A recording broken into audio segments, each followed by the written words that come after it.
বিপিএলের বর্তমানে একটা ইস্যু, যেটা আপনি নিজেও বিগত ফিল করেন বিষয়টা, ফিক্সিং ইস্যু নিয়ে যে ধরনের আসলে গুঞ্জন আমরা দেখি, এটা আসলে আপনার জায়গা থেকে আপনি কতটা হতাশ দেখে? আপনি ক্রিকেটের সাথে বহু বছর ছিলেন আর ওয়েল নোন একজন মানুষ, তো আপনার কাছে জিনিসটা আসলে কতটা প্যাথেটিক মনে হচ্ছে? হ্যাঁ, এটা তো আসলে এখনো প্রমাণিত না। প্রমাণিত প্রমাণিত না হওয়ার আগে কাউকে আপনি দোষারোপ করতে পারবেন না।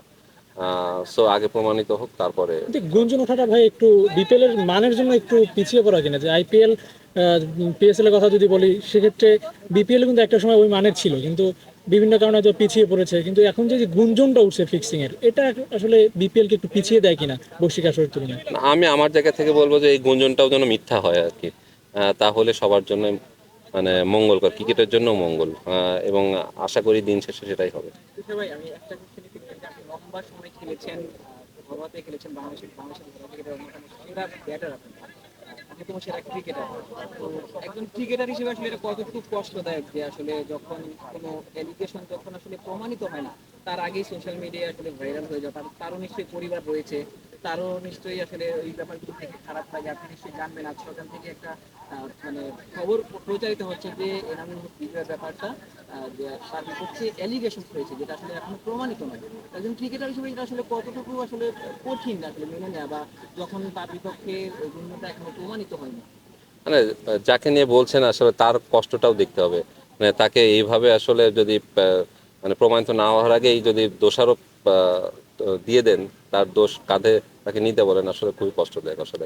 একজন ক্রিকেটারের পক্ষে আসলে কখনো, ক্রিকেট কেন, কোনো ফ্যামিলির মেম্বার যখন কাউকে হারান তখন যতটা না কষ্টের, সে এত বছর ধরে ক্রিকেট খেলছে এবং আমরাও খেলেছি। সো এই জিনিসটাই আসলে হওয়া উচিত না, আমার কাছে মনে হয় যে না, প্রমাণিত হোক তারপরে আপনারা, তখন আপনারা অনেক কিছু বলতে পারবেন। বাট তার আগে তাকে সাপোর্ট করা উচিত, অ্যাটলিস্ট তার পাশে দাঁড়ানো উচিত। এবং আশা করি মানে সর্বোচ্চ দায়িত্বতে যারা আছেন ক্রিকেট বোর্ড ডেফিনেটলি সবার পাশেই থাকবে।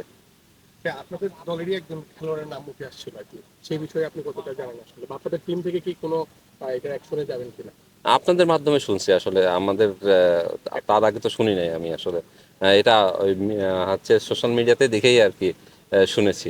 বাট কারোর এগেনস্টে যাওয়ার আগে, আঙুল তোলার আগে ডেফিনেটলি তার প্রমাণ চাই আর কি। ঠিক আছে, প্রমাণিত হোক তখন আপনারা বলতে পারবেন। বাট এত বড় একটা নিউজ হচ্ছে, এতগুলো নিউজ হচ্ছে, যদি প্রমাণিত না হয় তখন আপনারা কি করবেন? সোশ্যাল মিডিয়া তখন তো আপনাদের একটা দায়িত্ব কর্তব্য রয়েছে তখন, তাই না? সেখান থেকেই বলছি যে আগে প্রমাণিত হোক, তারপরে আপনারা অনেক কিছু বলেন, অনেক কিছু লিখেন। সবারই ফ্যামিলি আছে কম বেশি, এই ফ্যামিলির কথা চিন্তা করে অ্যাটলিস্ট যেটা সত্য সেটা সত্য ছাপেন, বাট প্রমাণিত হওয়ার পরে। আশা করি ভাই, ব্যাপারটা এখানে।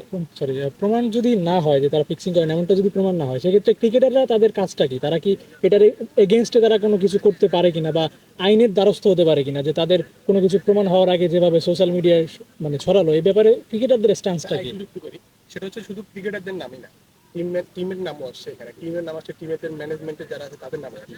না, সর্বোপরি আমরা ক্রিকেট মানে আমরা যারা ক্রিকেট খেলেছি, ক্রিকেটের সাথে যুক্ত আছি, ক্রিকেট বোর্ড যেহেতু বড় একটা সংস্থা, তারা অবশ্যই এই বিষয়টা নিয়ে কথাবার্তা বলবে এবং ভালোভাবে, আমার কাছে মনে হয় তারাই শেষমেশ আর কি দেখবে।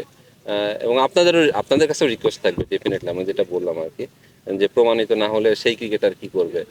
সে তো এখনই তো মোরালি ডাউন। হ্যাঁ, আপনি যদি তার সাথে এমনি সাধারণ মানুষ হিসাবে যদি কথা বলতে চান, সেও কিন্তু একটু হেজিটেটেড ফিল করবে যে না, আমাকে প্রমাণিত না হওয়ার আগে গিলটি অলরেডি আঙুল তুলে ফেলেছে। সো ডিফিকাল্ট, তার জন্য ডিফিকাল্ট, ফ্যামিলির জন্য ডিফিকাল্ট।